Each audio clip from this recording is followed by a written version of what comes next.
Good morning student. Class 6 to 8 में solution tree, cube root और square root के बारे में जानेंगे। जैसे स्क्वायर फाइंड करना, क्यूब फाइंड करना हम लोग देखे, उसके आधार पर कोई भी क्वेश्चन को आसानी से कैसे हम लोग सॉल्व करेंगे। तो इस ट्रिक के अंदर हम लोग देखेंगे, जैसे कोई क्वेश्चन है, which one of the following is a square root of an even number. इसमें से कौन स्क्वायर रूट है जो इवन नंबर का है। तो रूट के अंदर जो नंबर है वो पहले से इवन है तो उसका स्क्वायर रूट इवन ही होगा, और रूट के अंदर ये सिंबल के अंदर जो नंबर है वो पहले से इवन है, उसका स्क्वायर रूट भी इवन होगा। तो यही मेन ट्रिक है पहले जान लेने का कि उसके अंदर, रूट के अंदर इवन है टर्म या ऑड है। इसी से हम पता कर लेते हैं कि उसका रिजल्ट भी ऑड ही होगा। जब रूट के अंदर ऑड टर्म है, इवन टर्म है, तो उसका रिजल्ट भी इवन ही होगा।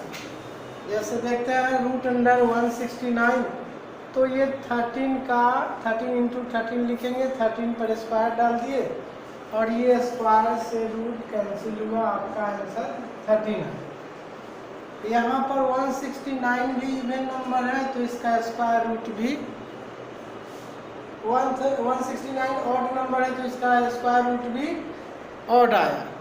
उस तरह से रूट अंडर 144 जो इवन नंबर है तो इसको फैक्टर किए तो 12 इंटू 12 स्क्वायर, इसका स्क्वायर रूट क्या मिला 12 जो इवन है। तो इस तरह से देखकर आप बता सकते हैं कि रूट के अंदर जो टर्म ऑड है उसका स्क्वायर रूट ऑड होगा और इवन है उसका स्क्वायर रूट इवन होगा। उसी तरह से क्यूब रूट की बात है यहाँ पर। तो जो भी रूट के अंदर ये क्यूब फॉर्म के अंदर जो टर्म हमारा ऑड है तो उसका क्यूब रूट भी ऑड होगा, और इवन है तो इसका क्यूब रूट भी इवन होगा। जैसे क्यूब रूट के अंदर 27 है तो 27 ऑड नंबर है, इसको जब मल्टीप्लिकेटिंग फैक्टर करते हैं 3 इंटू 3 तो 3 के पावर 3 डालते हैं, और यही पावर 3 से क्यूब रूट का सिंबल कैंसिल होता है और आंसर 3 आता है। तो मेरा टर्म यहाँ 27 ऑड था, इसका क्यूब रूट भी ऑड आया।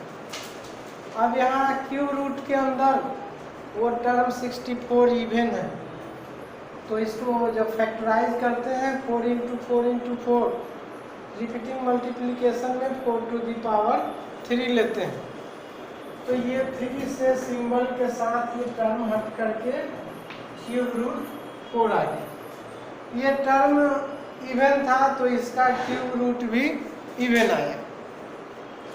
तो इस तरह से देखें कि या तो हमको स्क्वायर रूट फाइंड करना हो या क्यूब रूट फाइंड करना हो, पहले से उसके अंदर जो क्वेश्चन जो नंबर सेट है वो इवन है तो उसका आंसर भी इवन में ही आएगा। जो क्यूब रूट के अंदर टर्म हमारा ऑड है तो उसका आंसर भी इवन में ही आएगा।